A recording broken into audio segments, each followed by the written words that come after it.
Hi hello welcome to Kavya's media.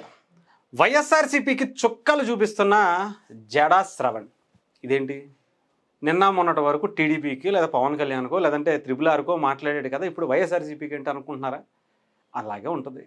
Ganesh gold తాకట్టులో ఉన్న బంగారాన్ని విడిపించి కొనబడును. సంప్రదించండి 9966651144. ఆయన పరిస్థితి పాపం ఏం చేయాలో తెలియట్లా. మొన్నటి వరకు టీడీపీకి సపోర్ట్ చేసి వైఎస్ఆర్సీపీని ఎలక్షన్స్ ముందు వరకు వేసుకున్నాడు. తర్వాత చాలా ఎక్స్పెక్ట్ చేశాడు. ఎలక్షన్స్ ముందులో నాకు ఒక 5 ఏమంటారు ఎమ్మెల్యే సీట్లు, నాకు ఇది అది కావాలని అనుకున్నాడు. నాన్న నీకు అంత లేదు, నువ్వు ఒక్కడే పోటీ చేస్తానంటే పోటీ చేయంటే నువ్వు నాకు ఇచ్చేదేంటి, నా ఒక్కటే నాకు తెలియదా అని చెప్పి సింగిల్గా పార్టీ పెట్టుకుని ఎలక్షన్స్కి వెళ్తే 70 ఓట్లు వచ్చాయి. 70 ఓట్లు. ఆ 70 ఓట్లతో ఏం చేయాలంటే కనీసం ఆయన కుటుంబ సభ్యులు అంటే బాబాయిలు పిన్నులు అందరూ ఉంటారు కదా, వాళ్ళు కూడా ఓటేయలేదు నాకు. జడ్జి చదువుకున్నా అని ఆయన చెప్పుకుంటున్నాడు. జడ్జి చదవటం ఏంటి? జడ్జి అంటూ సపరేట్గా దాన్ని చదువుకోవడానికి ఏముండదు కదా. ఎలిజిబిలిటీ అయ్యి ఎగ్జామ్ రాస్తే దానికోసం అవకాశం వస్తే వెళ్తారు, అంతేగాని దానికంటూ సపరేట్గా జడ్జు అదే ఆ చదువు అనేది ఏముండదు కదా అని చాలామంది మాట్లాడారు. ఆయన చెప్పాడు, మనం వినాలి అంతే.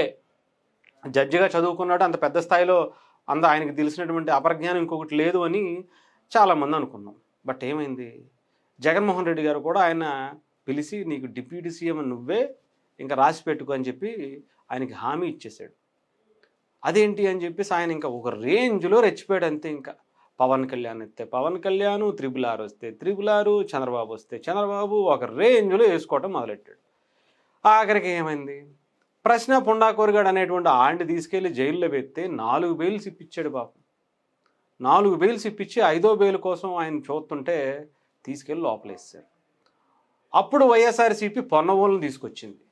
ఇదేంటి 4 కేసులు నేనేమో వెంటబడి అక్కడికి వెళ్ళి ఇక్కడికి వెళ్ళి మొత్తం నేను వచ్చి బెయిల్స్ ఇప్పిస్తుంటే ఈ ఒక్క కేసు గురించి ఆయన తీసుకురావడం ఏంటి, ఆయన పోతే ఇంకొకరిని తీసుకొస్తానని చెప్పడం ఏంటి, అంటే నాకు ఆ క్రెడిబిలిటీ లేదా, నాకన్నా పెద్ద తోపులా వెళ్ళు అని ఆయన ఆశ్చర్యపోయాడట.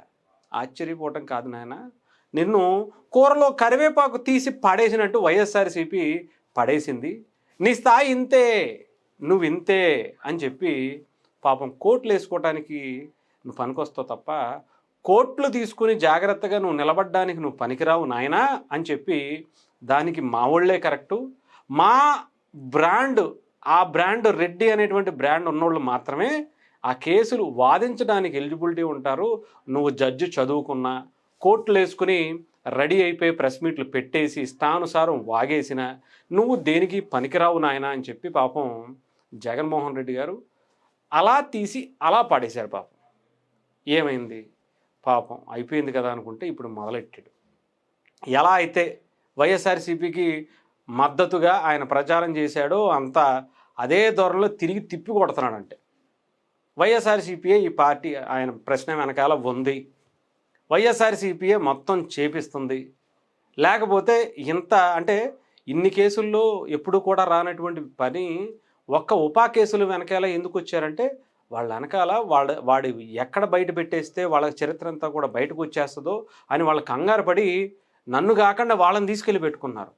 వాళ్ళ లింక్స్ అన్నీ ఎక్కడ నా ద్వారా బయటకు వచ్చేస్తాయేమో, ప్రజలకు తెలిసిపోతాయేమో అని చెప్పి ఇప్పుడు వాళ్ళ ఆస్థాన లాయర్ అయినటువంటి పొన్నవోళ్ళని దింపారు. అవసరమైతే ఇంకొకరిని దింపుతారు, నిరంజన్ అనేటువంటి వ్యక్తిని. అంతేగాని నాకు మాత్రం ఎవరు అంటే, ఎందుకంటే నువ్వు ఇంకా ఆ ఆస్థాన సిద్ధాంతిగా లేదంటే అడ్వకేట్గా నువ్వు ఇంకా ఎలిజిబిలిటీ కాలేదు అనేది జడా శ్రవణ్ గారు అర్థం చేసుకోవాలి.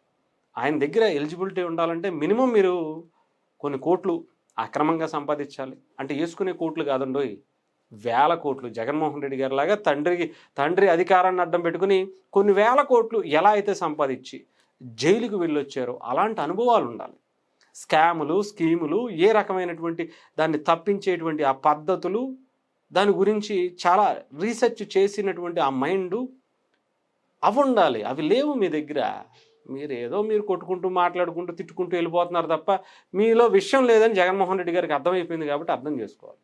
సో పాపం ఇప్పుడు మరి జడా శ్రవణ్ గారు ఏం చేస్తారు, ఏం చేయబోతున్నారు అనేది ఇప్పుడు ఆయన కార్యాచరణ కూడా ప్రకటించబోతున్నారట. ఎలా ఉండబోతుంది అనేది మరికొద్ది రోజుల్లో కొంచెం క్లారిటీ వచ్చేటువంటి అవకాశం అయితే కనిపిస్తుంది.